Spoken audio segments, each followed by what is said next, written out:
Сейчас мы играли все эти предыдущие композиции на деревянном курае, который изготовлен из шпона и особо ничем не отличается от настоящего тростника. Это тростник, который растет только у нас на Южном Урале. Он называется курай. Инструмент тоже называется курай. Поэтому инструмент, он чисто башкирский и ничей больше. Называется он реброплотник уральский. И пока я буду играть на настоящем курае, Ильгам, мы позавчера, 3 дня назад сорвали этот курай с Уральских гор. Он сейчас на ходу сделает курай и попробует присоединиться к моей игре. Башкирская народная мелодия Кахамтура, посвященная герою Отечественной войны 1812 года.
Примерно вот так.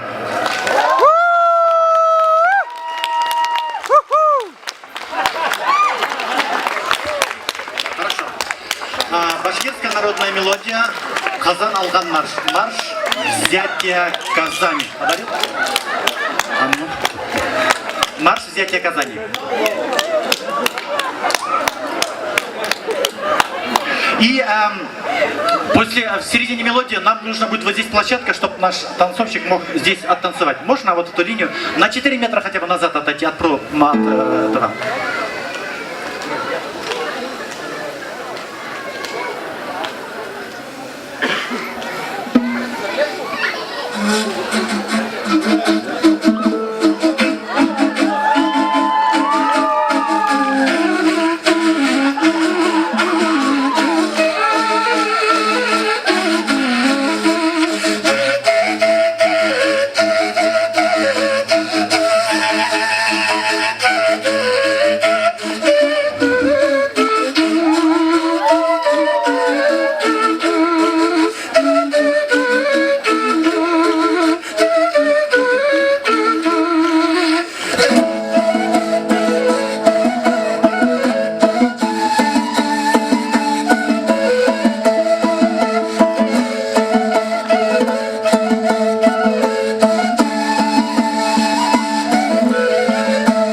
башкирского эпоса Балкантау.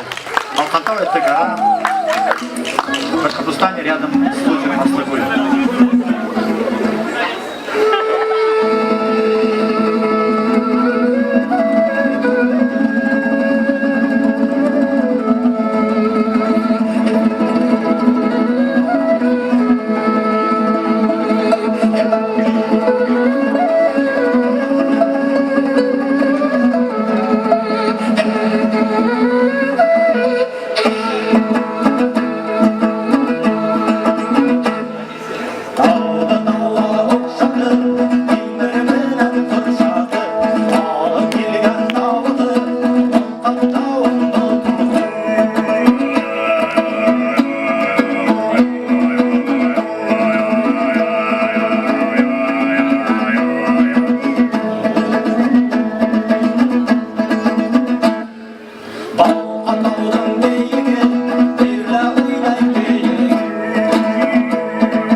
Башкирская народная мелодия «Черный вороной и находец». Это завершающая наша композиция.